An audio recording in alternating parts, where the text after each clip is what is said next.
Duha ka suspect nga ginapahayag naglampos kag nagbuno patay sa nagresponder nga barangay tanod sa San Juan, Molo na pasakaan na sang kaso. Si John Sala nakatuto.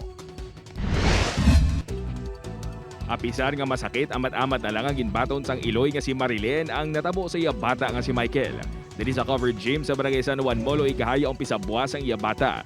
Si Michael ang barangay tanod nga ginlampusan sa ginbuno patay patapos magresponder sa kinagamo sa baybay sa nagbigad nga simana. Hindi ko kabalo kung ano ang reaksyon ko ba sa pag-abot niya.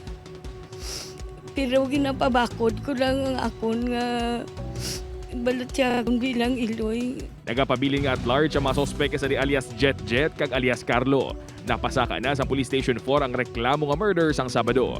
Nagwa sa investigasyon sang pulis nga may daan nga hiligutan sa tunga sang biktima kag sang sospek nga si alias Jet.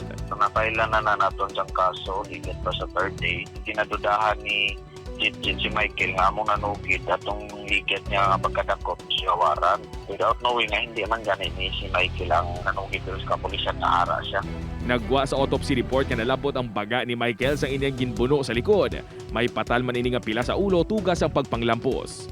Sakit gidya batyagon. Sakit gani sa mga amigo ya kag mga kabyanan niya mo sa isa ka ginikanan katulad ko. Ginti ko ang liwat sa news team mamako ang bahin sang pamilya ni alias Jet apang wala sang may nagatubang sa amon. Upod kay Hans Di Sierto, John Sala. Juan, Western Visayas.